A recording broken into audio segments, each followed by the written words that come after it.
Hey y'all, welcome to the channel. My name is Kechelle, and today we're going to be setting up this beautiful reading journal that I bought from an artist that I found on Instagram.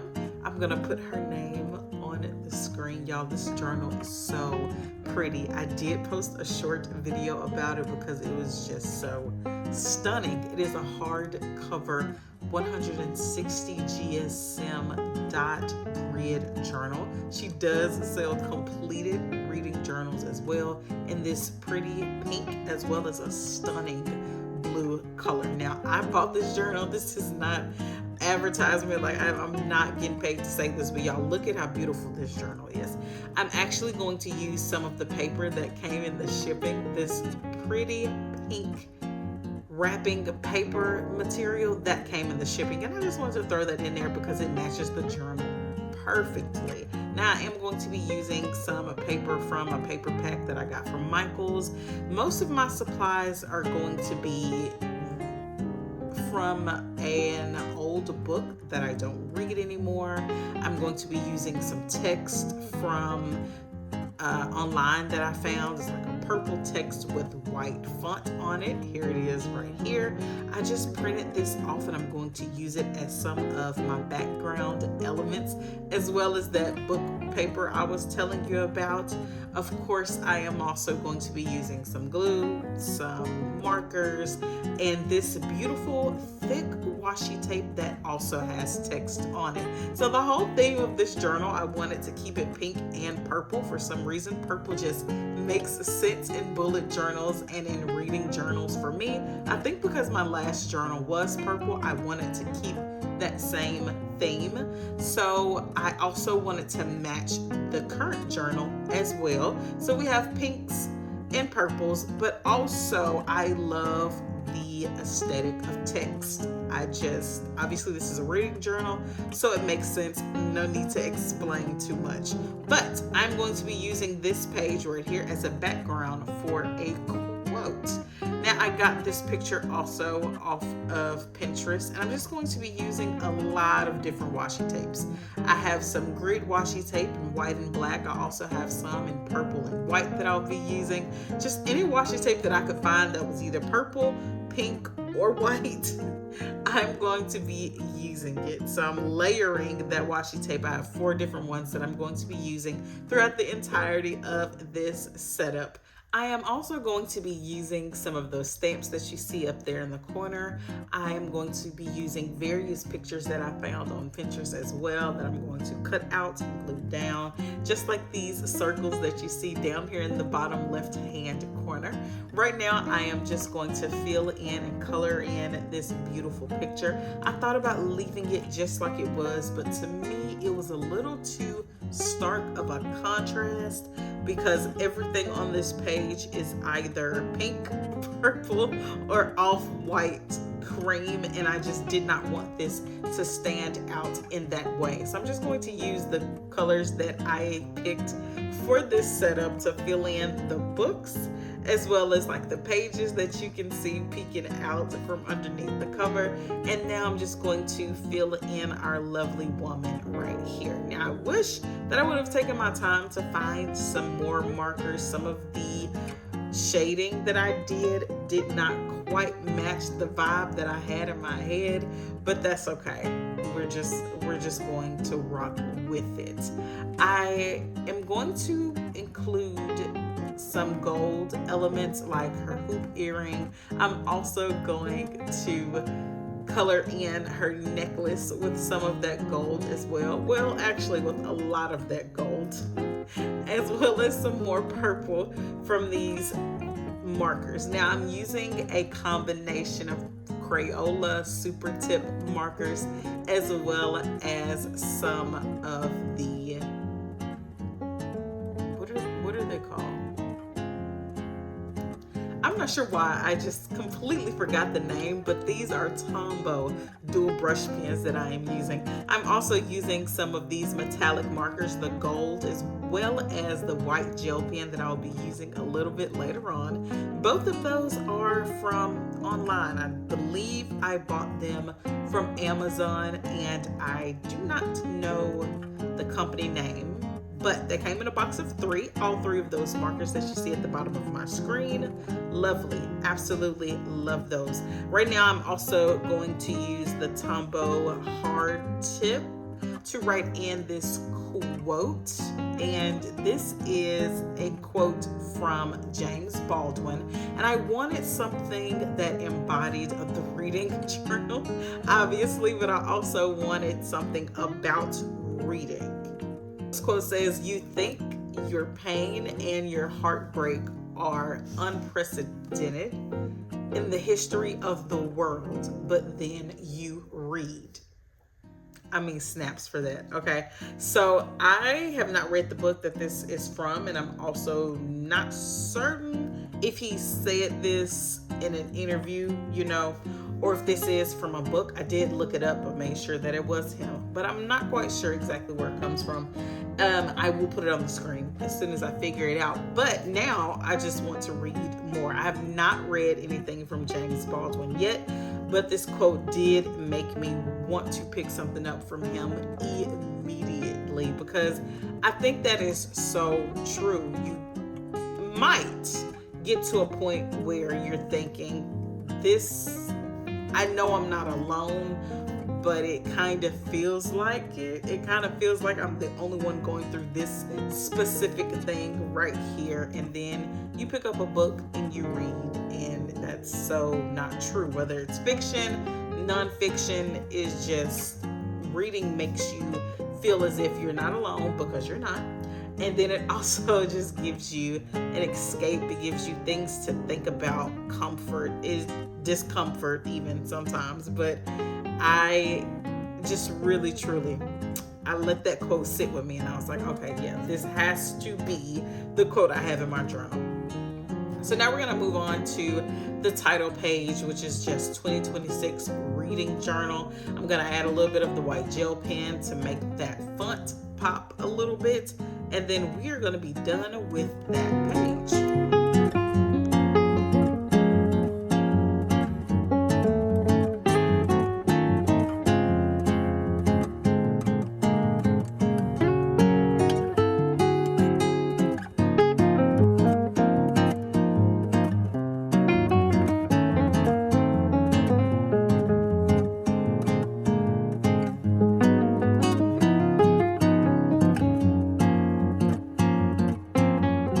So for this next page, we are going to be creating some Dutch doors, and this is going to be for for all of the books that I have read in 2026. Now, technically, I'm only starting this journal in July, and it's going to carry out from July to December, but I was thinking that I might go back and fill in these spreads for the beginning of the year, because for the first part of this year, I did not use a reading journal. My last reading journal ended with last year, and I have not set up a new one. And now that I'm setting this one up, I remember why. It takes an incredible amount of time for me to set up collage spreads. I'm not sure why I decided to do all collage spreads in this journal. I do know I was very inspired by the beauty of the cover of this journal, and I thought to myself, the way I set my reading journal up last year, I have to do a little bit more. I just have to.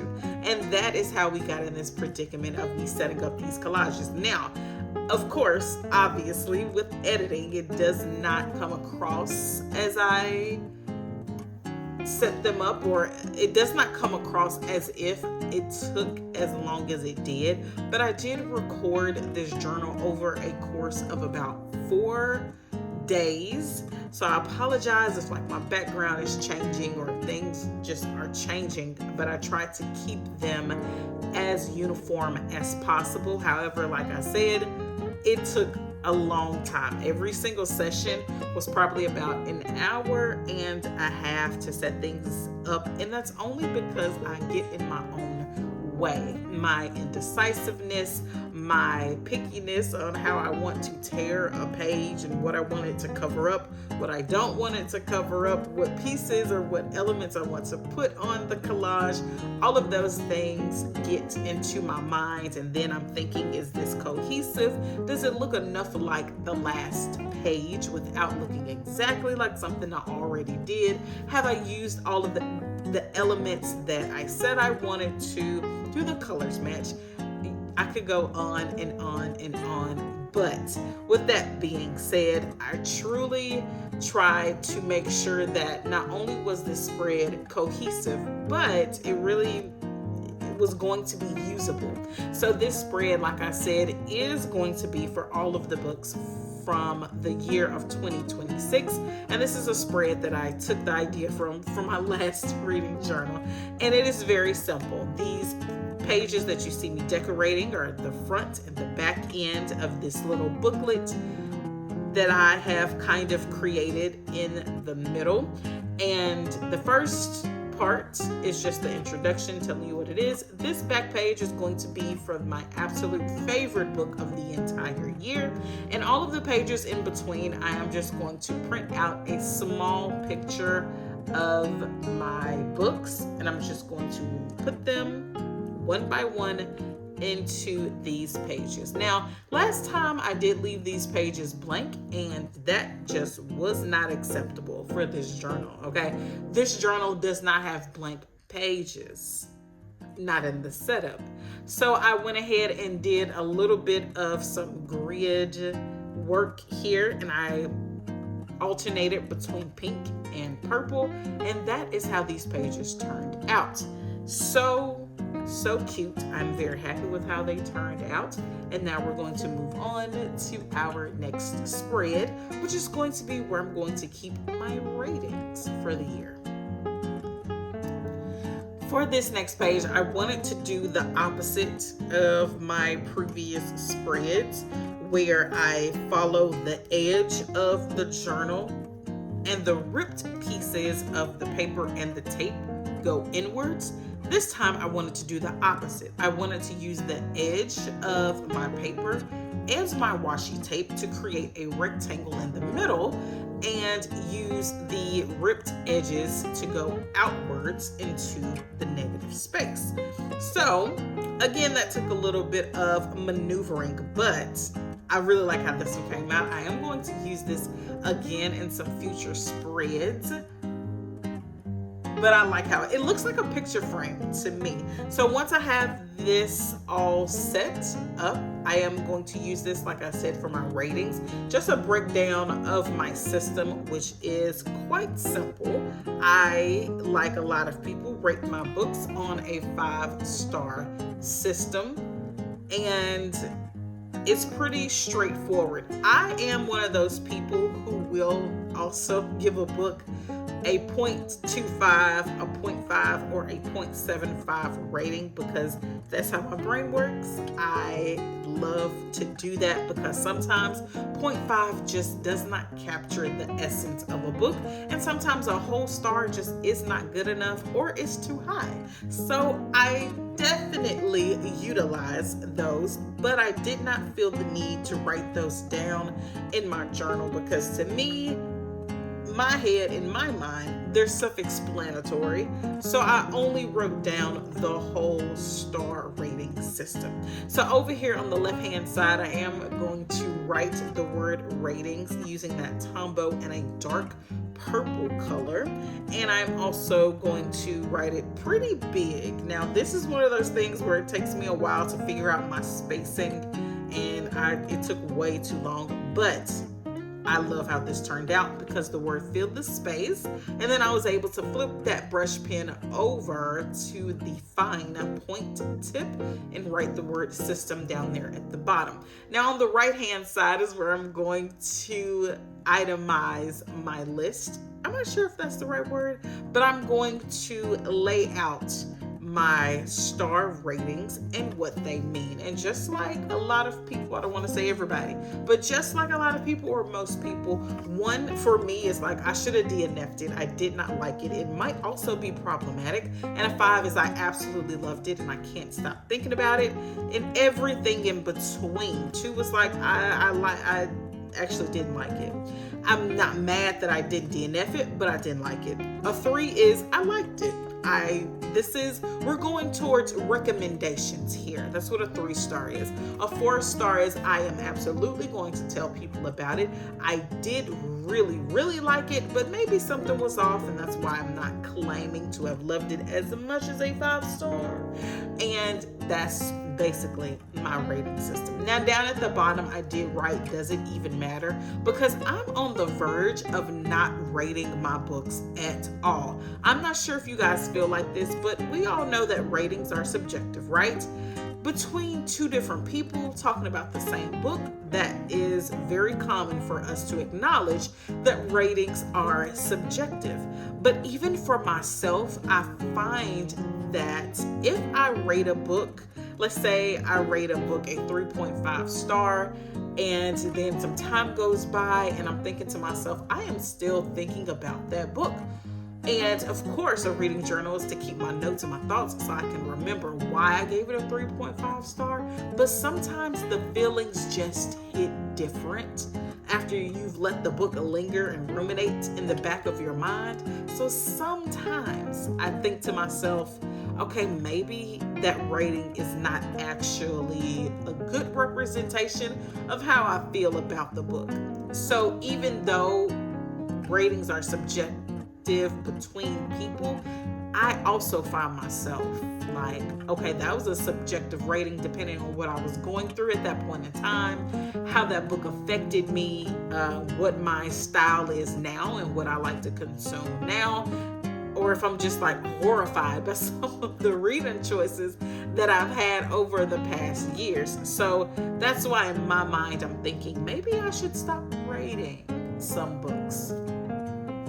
I'm not sure. Let me know what you think down in the comments. Oh, and if you've come this far, please make sure to like and subscribe. Please subscribe to my channel. I am so very close to 1,000 subscribers, and I would love for you to stick around for more of my journaling content. I also have reading and bookish content on my channel. If you are interested in that, I will throw some links down below, like my previous reading journal setup and some of the spreads I used to determine my best books for last year, 2025. So now we are moving on to my Dutch doors for the book challenges that I'm going to be doing this year. So I am going to be starting with the anti-brain rot challenge. This is a year-long challenge put on by Janini over at This Story Ain't Over. And I have been doing this since January, and it just got to a point. No, it got to a point where I needed to keep all of my thoughts in one area, which is one of her requirements. And I say that in quotation. That is one of her things that she's encouraging you to do, which is keep a media journal. So I knew that going into the second half of the year, I needed to have this journal ready.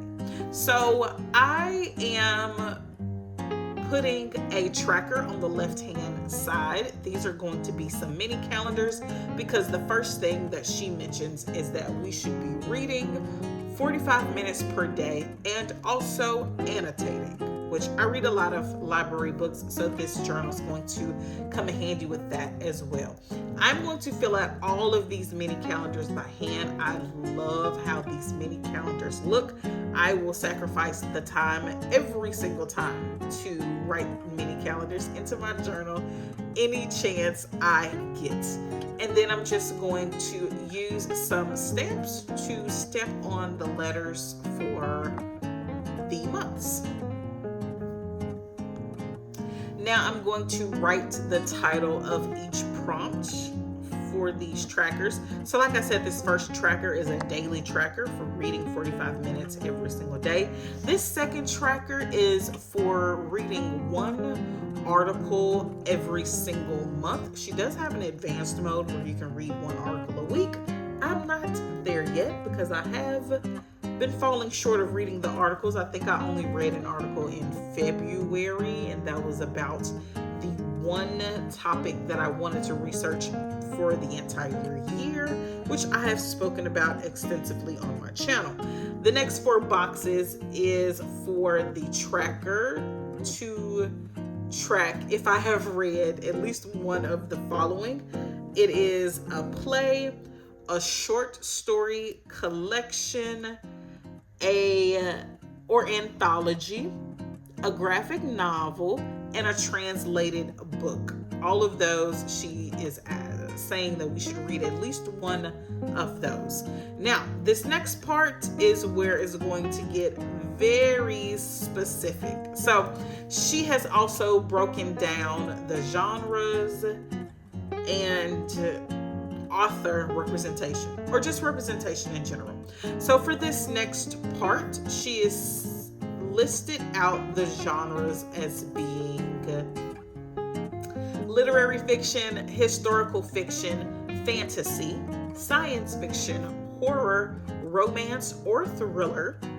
I'm not sure why she grouped those together, but hey, she sets the rules. Classics, history/politics, science, and a memoir/biography.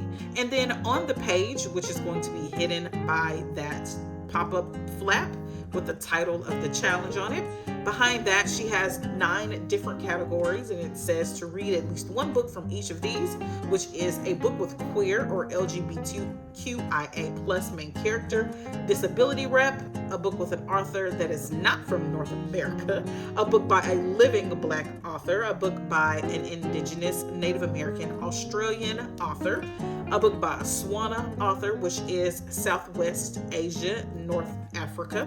That's what that stands for. And then a book by a Latinx author, a book by an East Asian, Southeast Asian author who is not Chinese, Japanese, or Korean. And last, but certainly not least, a book by a South Asian author who is not Indian, and that does not include Southeast Asia.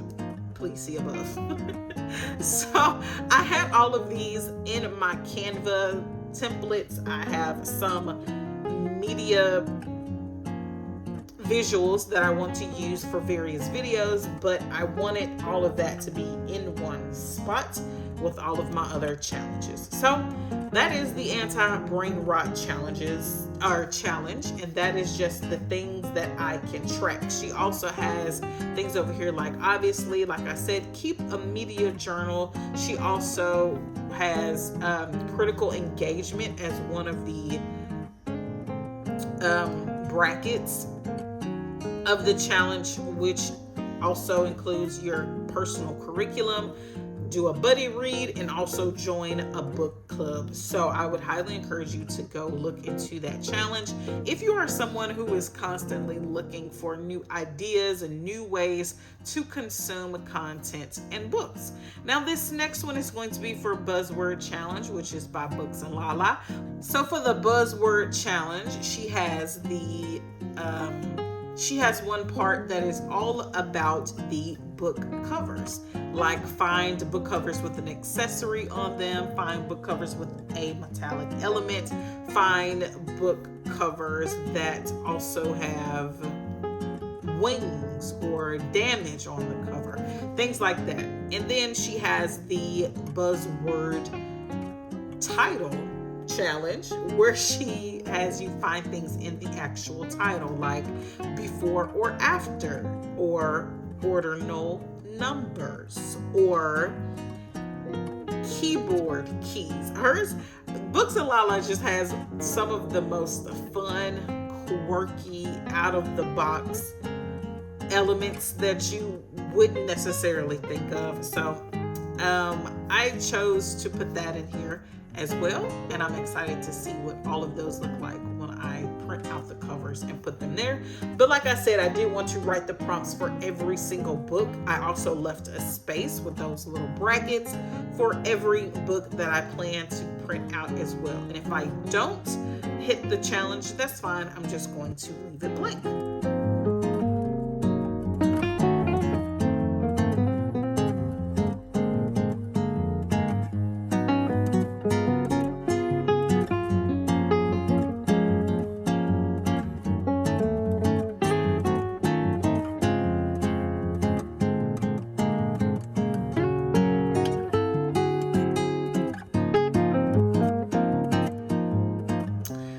Now for our next spread, these are going to be for our spooky challenges. So we have a Summerween spread that we're going to put on the left-hand side, and then we have the Blackoween spread that we're going to put on the right-hand side. Now Summerween is by Gabby Reads. Yes, so Summerween is by Gabby Reads, and it is a week-long. Now it's a week-long challenge where you read spooky horror thriller books during the summer months, hence the name Summerween. And she usually puts out several things, but one of those is a 5-prompt checklist for the books that you can read during this time. She also puts out like a bingo board, cute little videos and visuals for you to use for your TBR.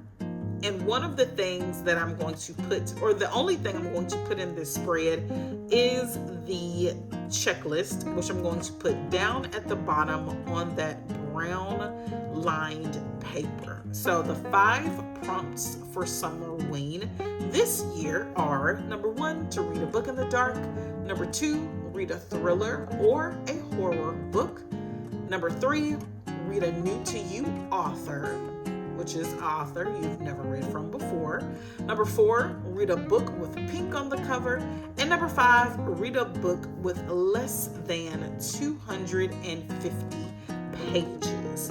Now, obviously, we don't have to do all of those things, and Gabby is very, very lax, and she is so excited and always like, you can tell she loves to put this challenge on. So I don't think she's going to be too upset if you don't hit every single thing on this challenge. Not to say that the other ladies would be. I don't think any of these ladies would be upset that you didn't hit every single prompt. I'm just saying, I'm going to speak for them just by saying I think they'll just be excited that we are all reading.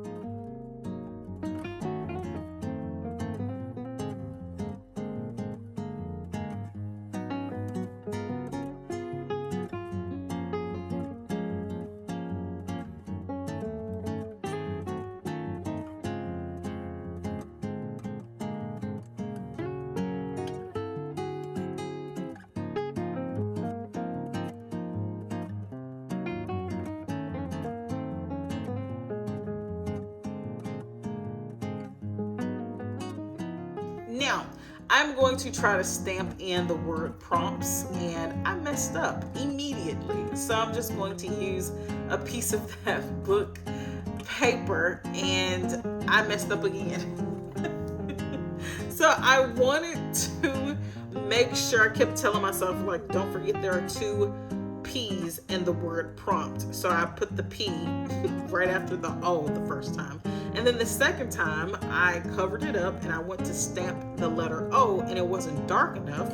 And me forgetting that you can't restamp things perfectly because it's been so long since I've used stamps, I went right in to restamp the letter O, and I just messed it up. But I think it gives the word some character, so I'm going to leave it. And there's no way for me to fix it. If this was on white paper, then I could use white gel pen to fix it, but it's not that deep. I know what the word says. I actually think it's kind of cute. And I'm just going to go ahead and write my list of prompts down here at the bottom. Like I said, I'm really excited about this challenge. This is one of the shorter challenges. I think all of the other challenges, every single challenge that I'm going to talk about in this video is a year-long challenge, with the exception of the Summerween challenge. So that makes me excited. It's something that you can knock out really quick, read you a few books, have a little fun, and then go on about your year. So for the Blackoween challenge, it is hosted by the Locked Booktician. Her name is Bree, and she puts this on every single year. She usually does a July noir, but I don't think she's doing it this year.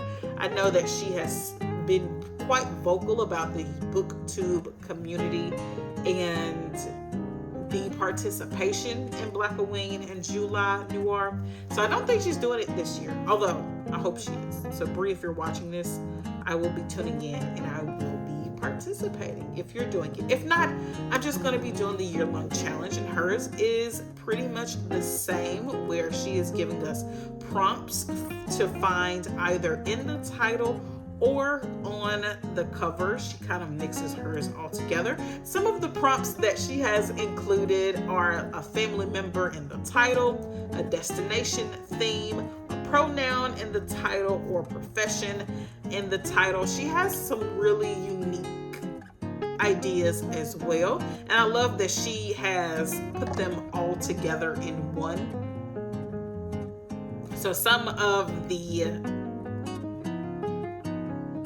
prompts are for the title, and some of them are for just the theme of the book, which I like that. So the next one we are going to do is going to be for my very own challenge that I'm doing for myself. If you would like to join in, please be my guest, but hey, I'm not forcing anybody to join in yet another reading challenge. And this challenge is just for me to read a book that matches my bullet journal theme every single month. The reason I started doing this, two reasons. Number one, I wanted something that connected my bullet journal with my reading. And number two, I wanted something to help me and encourage me to continue setting up my bullet journal, because there are some months where I get behind, I get bogged down, and I don't really want to set up a bullet journal. But so far, this has really helped to keep me on track.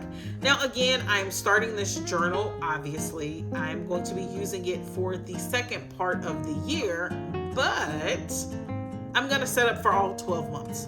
So for this one, I am using a large square. I believe these squares are 11 by 11 dot grid spaces. And then I'm going to put a little bitty book bracket in the bottom right hand corner. And the idea is that I'm going to either draw or make a collage in these small book squares that match the theme that I've already done in my bullet journal. And then I'm going to put the book that I used for that month right in that bottom right hand corner. The last thing I do is use my stamps to put reading challenges on the edge, and that is it. So we have made it to the end of this video. There are a few more spreads that I want to set up, just 2 more, and I'm thinking about posting those in a video, and I'm thinking about just, not. I didn't want this video to be so long, so I didn't post them in this one, but thank you so much for watching. I am so excited to have shared my reading journal setup with you guys, and I can't wait to see you in the next one. Bye.